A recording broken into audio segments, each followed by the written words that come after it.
performance assessment of process and product. So here are the steps of performance process and product. First, identify the performance process and product. Second, choose the focus or center of the assessment. Third, select an appropriate degree of realism. Fourth, select the performance situation. And fifth, select the appropriate statistical tool. So let's go to the first step, identify the performance process and product. In identifying performance of process and product, select a project to create a product that responds to the socio-economic development of the students and particularly in community. So it responds to the socio-economic that help and benefits students. It corresponds to thorough preparation in order for the students to come up a product. So for the second step, choose the focus or center of the assessment. The product is the center of the assessment.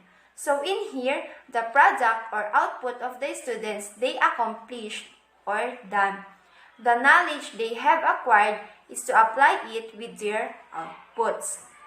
So for the third step, select an appropriate degree of realism. To realize the sustainability of the product and respond to the socio-economic development of the students and the people of the community are encouraged to do the product in school. So with the technology demonstration, through the help and supervision of their teachers, through their extension services in teaching, they will come up a product. The degree of realism can be illustrated using Dale's cone of experience. So for the orange color, it is the real-life experiences. For the yellow color, simulation and role play. For the light green color, dramatization of live demonstration. For the dark green color, video or multimedia. For the light blue color, pictures or audio only. And for the dark blue color, it is the text. So here are the examples of degrees of realism. For high realism, the situation is place the students in an actual bookstore where each student shows how to locate, select, and pays for the books and real money. For the moderate realism, set up a mock bookstore where each student demonstrate and pay for the book using real books and play money.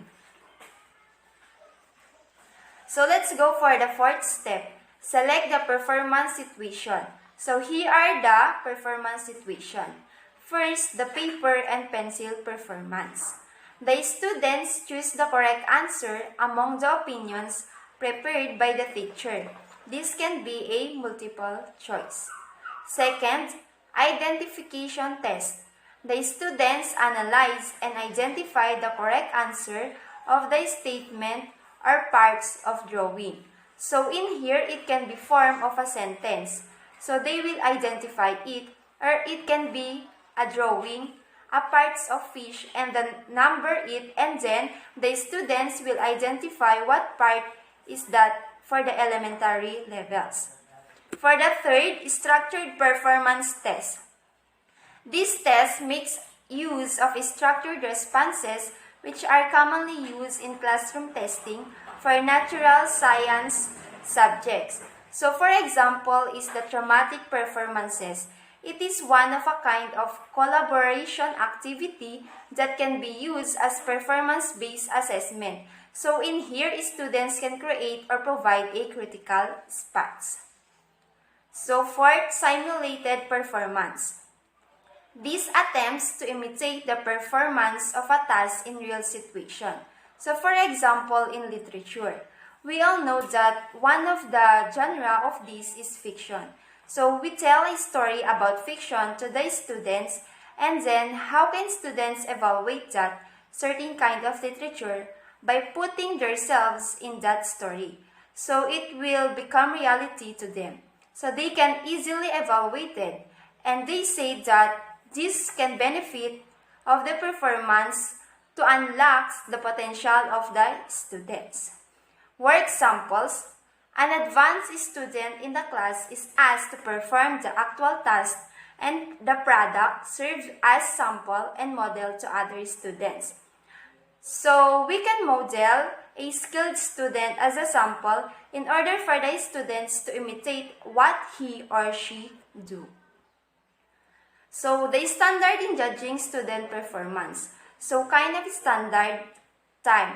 So, for the illustrative example, complete an experiment in 1 hour. Rate. For the illustrative example, read aloud 100 words per minute. Error. For the illustrative example, count 1 to 100 without error. Precision.